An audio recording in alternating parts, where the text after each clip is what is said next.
Rev up your engines.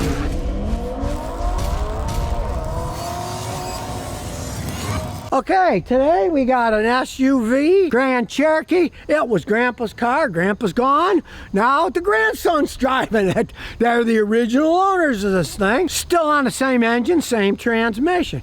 Now, a little while ago, it did burn some oil. Now, it's an ultra-reliable 4-liter inline 6. It did burn some oil because the PCV valve went bad. They replaced it. It no longer burns any oil. Now, yes, they're gas hogs. This gets 16, 17 on highway. It is 4-wheel drive.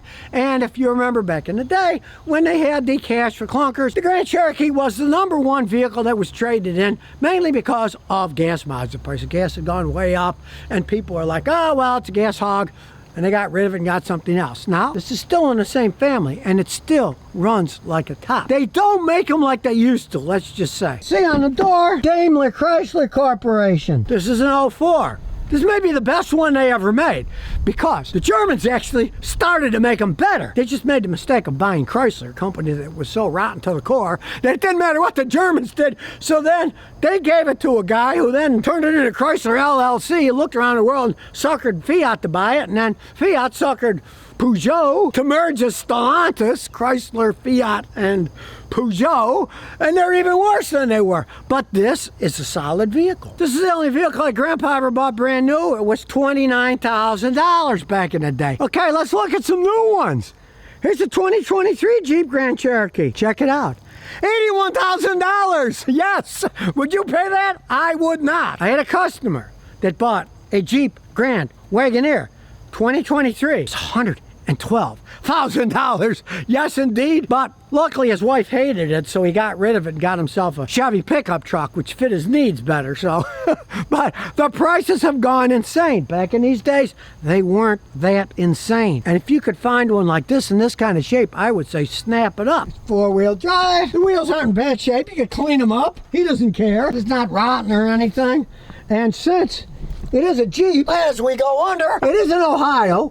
And you see here, superficial rust. That is superficial. It hasn't broken anything down. Couldn't be that bad in Ohio because it's not all that bad. Now, if you lived in Minnesota, Alaska, Maine, you'd probably want to do that, because the ones I see on the East Coast, they're pretty much rotting away if they lived there their whole life and people didn't take care of the bottom frame like that. It's probably not that bad where they are in Ohio because it's not rotting away at all. If you want to make it last even longer, you could sandblast it all. This isn't too bad. You could probably even sand it down.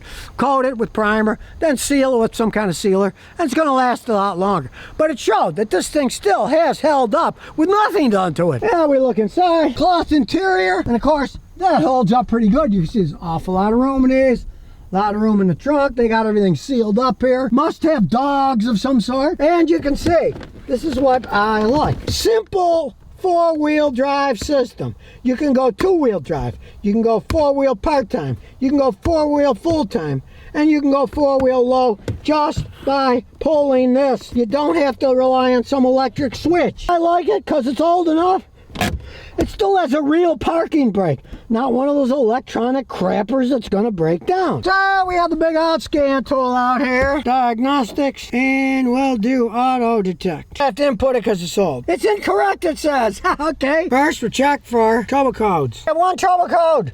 P0837. 4-wheel drive switch circuit range performance. So, it needs a new switch for the 4-wheel drive. They wear out over time. That's typical as they age. It only does it intermittently, and that makes sense. The switch is breaking down. Only pending code, so we'll start her up, and we'll look at live data. Okay, we got short-term fuel trim, 0. That's good. That's perfect. Even though it's got 106,231 miles on it. Yeah, short-term fuel trim, 0. Now, it's an older vehicle, so there's a certain amount of things you're going to be checking. Certain ones you aren't, but it's got the onboard monitor here. The catalytic converter's in good shape. Now, the oxygen sensor, the one that's on the catalytic converter, has failed the test. So, if you want to be a fanatic, you can change that back oxygen sensor, but then again, this vehicle lives in Ohio. Maybe he might get a mile a gallon better gas mileage if he swapped it out. If he's willing to buy the sensor and throw it on the back, he can play it by ear. Now, if you lived in a place that does emissions testing, you'd have to do it because it would fail the emissions test. Let's take it for a spin and see how it feels. There's no backup camera, but we have necks and heads, so we can look back there. Now, these are great SUVs because they sit up nice and high. You feel superior. And you might think, oh, it's got a little 6-cylinder engine. Well, these little 6-cylinder engines, as you'll find out when we get to our little drag strip here, they got plenty enough power. And here we go on the cornfields. Panda's perfectly good. Now, he did replace the struts because they kind of froze up and they were too tough. It didn't bounce too much. It just was too stiff, which does happen to these things. But it handles perfectly fine. And you'll soon find out why people like driving these things. They may eat up a lot of gas, but they're fast for what they are. It is, after all, a 4-liter 6-cylinder engine. All right, here we come. There's nobody behind us. And let's see what this thing will do. Here we go. Once it winds up, now we're going. Not race cars, but it's got plenty of pickup for a 6-cylinder engine, especially when you're passing people. Say you're going 50, you want to pass somebody, step on the gas, you can see it's picking itself up. There it goes. Transmission still shifts good. And really, it's relatively quiet for an older vehicle. It's not making a lot of noise. I don't hear any wheel bearings on me, and they're all fine. Now, a friend of his bought a Jeep Renegade, and if you've been following me, that is not a Jeep. That is a 4-wheel drive Fiat, and his friend said, oh, but it's got the Italian engine. It's great, it's great. Well, guess what happened a year later? The Renegade engine went renegade and blew up. So, yes, this is a real Jeep. When they actually made them best, when Mercedes-Benz owned it, it was Daimler Chrysler. That's what you want.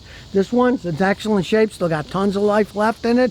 If you could find a low mileage one like this, and you want to get an SUV this size, grab it. Just be forewarned, if you're in Buffalo or Cleveland or Fairbanks, Alaska, check the undercarriage, because if it's rusted away, run away and don't buy it. This one isn't. It was Grandpa's car, now it's grandson's car, and hey, it's still got lots of life left to it.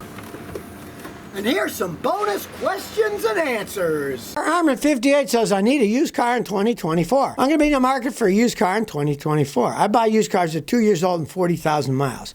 I passed on an Accord because they're turbo and CVT. I don't like them. Toyota Camry CVT. Now, what should I go for? All right, well, Toyota Camrys come 2 different setups. You can get a regular Toyota 4-cylinder Camry or V6 with an actual automatic transmission. If you got a hybrid Camry, they only come with CVTs. All the Toyota hybrid systems use CVT transmissions. Almost every hybrid in the world uses CVTs except for the mild hybrids. Like the Toyota Tundra that has a V6 twin turbo. If you get a hybrid version of that, it's a different kind of hybrid. It's a mild hybrid. And the hybrid motor is between the engine and the transmission. It's in line with a gasoline engine, so it doesn't have to have a separate input. Most hybrid cars have a gasoline input to the transmission and also an electric motor input to the transmission, and they're separate inputs. You can have 2 separate inputs to the same transmission. So that's why most of them are CVTs, except for those mild ones like the Tundra, right? Camrys, they have automatic transmissions and they work perfectly fine. Miss May says, my Dodge engine runs hot after 10 minutes. I got a 2007 Dodge Nitro. It gets hot after 10 minutes. I don't want to put money into it. Nobody can figure out what's wrong. One guy told me it was a catalytic converter, but he wasn't sure. All right. Let me tell you something. Find a good mechanic who knows what the heck they're doing. I could tell you in half an hour what's wrong with that car. Might take a lot more than that to fix it, but I could tell you what was wrong. If the catalytic converter is bad, and your car's getting hot, that means the catalytic converter is clogging up and the hot exhaust gas can't get out. Guess what? We mechanics, we take the oxygen sensor off the catalytic converter and unscrews. We put a pressure gauge in. The pressure gauge should have virtually no pressure because they don't put much back pressure. Right?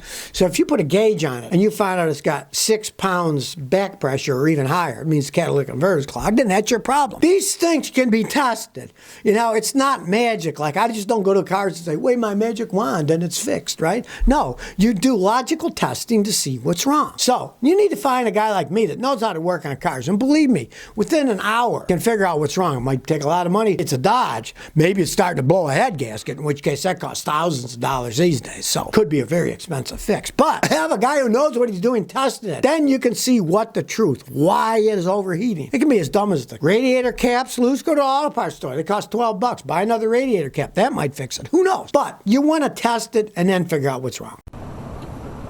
So if you never want to miss another one of my new car repair videos, remember to ring that bell.